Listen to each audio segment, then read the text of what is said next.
গাইবান্ধার তিস্তা, যমুনা এবং ব্রহ্মপুত্র নদীর বিস্তীর্ণ চরাঞ্চল জুড়ে বাদামের বাম্পার ফলন হয়েছে। অল্প খরচে, অল্প শ্রম এবং অল্প সার ব্যবহারে অধিক ফলন হয়েছে বালুচরের জমিতে। 1 বিঘা জমিতে 5,000 টাকা খরচ করে অন্তত $250,000 লাভ হাতে পাচ্ছেন কৃষকরা। প্রতিনিধি সিদ্দিক আলম দয়ালের তথ্য এবং চিত্রে ডেস্ক রিপোর্ট। গাইবান্ধা জেলার সুন্দরগঞ্জ, ফুলছড়ি, সাঘাটা ও গাইবান্ধা সদর উপজেলার উপর দিয়ে বয়ে যাওয়া 3 নদীর 165টি বালুচরের 1,775 হেক্টর জমিতে উন্নত জাতের আগাম বাদাম চাষ করেছে অন্তত 10,000 কৃষক।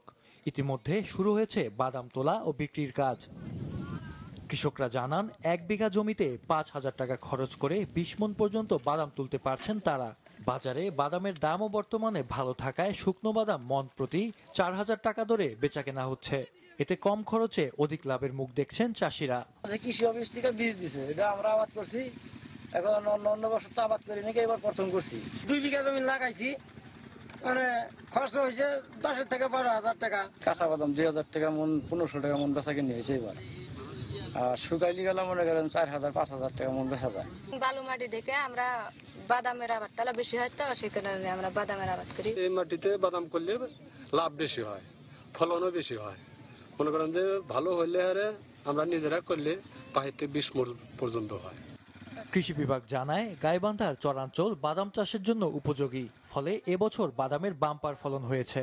যেহেতু বাদামের ব্যবহার দিন দিন বৃদ্ধি পাচ্ছে, মানুষ শর্করা কমিয়ে দিয়ে প্রোটিনের উৎস হিসাবে বাদামকে বেছে নিয়েছে। এই কারণে বাদামের চাহিদা বৃদ্ধি পেয়েছে, ফলে বাদাম বিক্রি করতে বাদাম চাষিদের কোনো অসুবিধা হচ্ছে না। সেখানকার যে বাদাম, সেটা আমাদের সমতল ভূমির বাদামের চাইতে গুণে এবং দেখতে অনেক ভালো।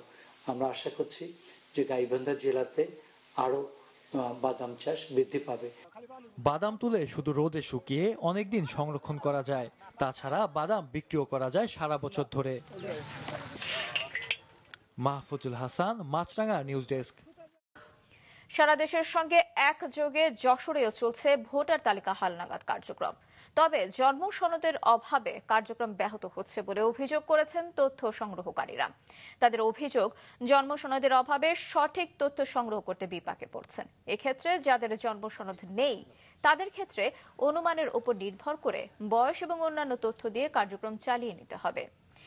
আগামী 3রা ফেব্রুয়ারি শেষ হবে ভোটার হালনাগাদ কার্যক্রম। গেল 20 জানুয়ারি থেকে যশোরে শুরু হয়েছে ভোটার তালিকা হালনাগাদ।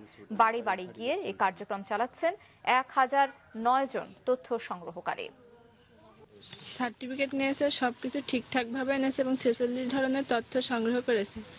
কোনো কিছুতে ভুল নেই এবং ভুল হওয়ার কোনো সম্ভাবনা নেই। মূল সনদ এসএসসি বা এইচএসসির মূল সনদ থেকে যে আমরা নামটা পাচ্ছি, সেই নামটা আমরা লিখছি এবং তাদেরকে বলে দিচ্ছি যে খুব দ্রুত গতিতে তা ইউনিয়ন পরিষদ অথবা পৌরসভায় যে সঠিক করে নিয়ে আসবে।